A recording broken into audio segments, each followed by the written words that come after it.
Now it's 20 minutes to 8. Today marks the start of Grenfell Testimony Week, where the bereaved and survivors of the fire will call for change.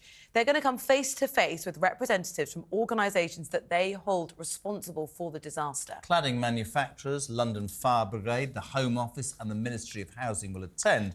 Let's take a quick look about how we got to where we are. Watch this, my friends. Just before 1 a.m. on the 14th of June, you'll remember, in 2017, a fire broke out in the kitchen of the 24-storey tower block in West London, which resulted in the deaths of 72 people. Theresa May, the then Prime Minister, announced a public inquiry, and it began just 3 months later. The public inquiry begins with 7 days of commemoration hearings into the people who died in the fire. Phase 1 of the public inquiry is published with a number of recommendations made. The government's response to Phase 1 is published, followed by a launch of Phase 2 a week later. As part of the spring budget, the then Chancellor Rishi Sunak announced extra funds to support the removal of combustible cladding.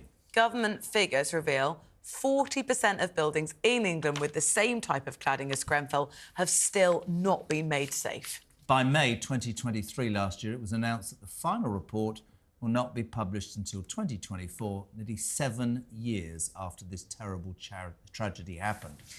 Joining us now is Emma Louise O'Connor, who was living on the 20th floor of Grenfell Tower at the time of the disaster. Emma, thank you so much for talking to us. I know that today, this week, is going to be a really significant one. We all know what happened that day, how absolutely awful it was. Can you just tell us what happened? When did you realise something had gone really quite critically wrong? It was probably when we got downstairs at 1:21 in the morning.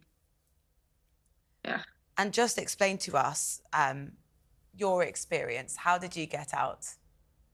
We actually got the lift, which was a normal thing.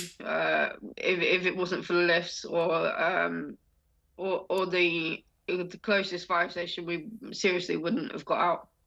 And at the time, presumably, but we know there was a lot of sort of muddled information, muddled advice about what you should be doing. Did you feel like there was a plan and someone was telling you where to go, what to do?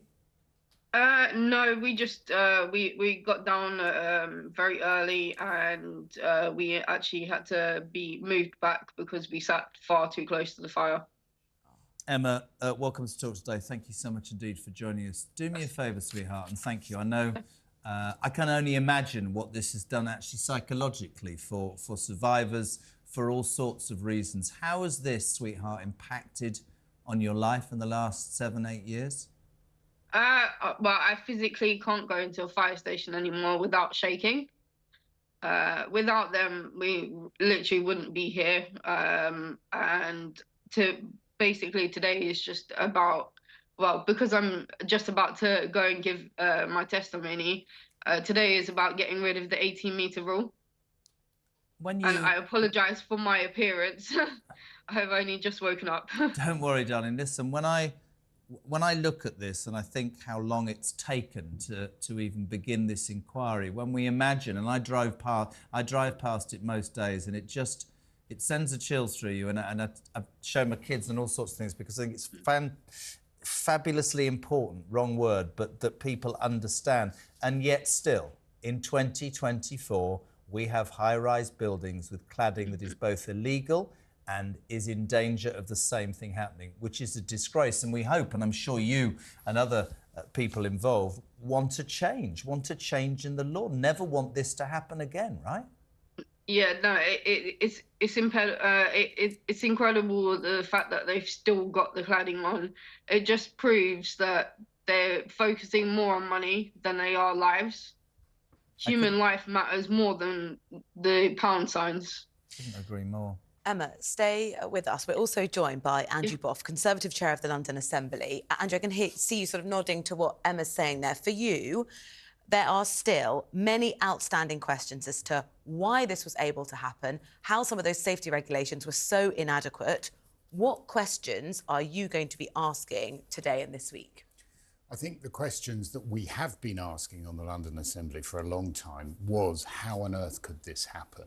And we've got to bear in mind that the root cause of this was that residents' reasonable complaints and fears about the cladding, which was raised well before the fire took place, were not being listened to by the building managers.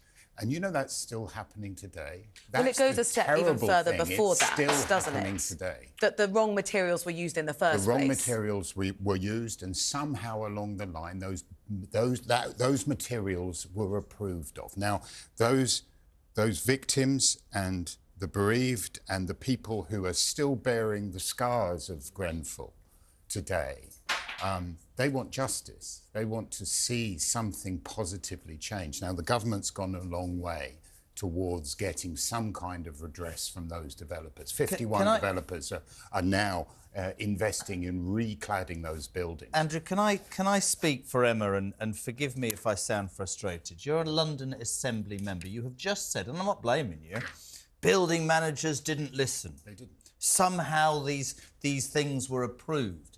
You would understand in this country there is massive frustration with politicians generally in their inability to do almost anything.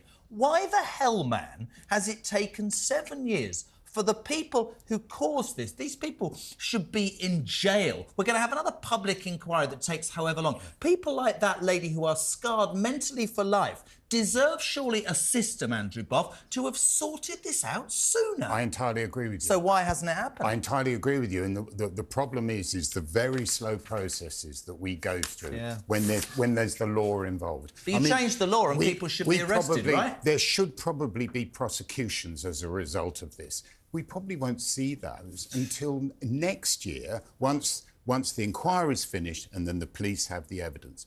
But the key message from this is that people like local authorities need to listen to their residents, and they're clearly not doing it. We have a situation today, 2 years ago, residents in Barking, and a newly built property, residents in Barking were complaining about the potential safety of the balconies on these new built properties. The local authority ignored them, and what happened only a couple of months ago, some of those balconies Then I'd be collapsed. holding the local authority bosses to task and taking them to court. Absolutely, that should be the God, case. we spend so much time, Sadiq Khan spends so much time virtue signalling. This should have been wrapped up, shouldn't it? It's appalling. Let's just, Emma, I'm sure Rosie has a question, but quickly I wanted to ask, what do you want from today? What matters to you, my darling? To scrap the 18-metre rule. London Fire Brigade should not be held accountable for the fact that because they can reach because they can reach higher than 18 metres, lives should not matter. Lives shouldn't be less important than to profit. Sorry.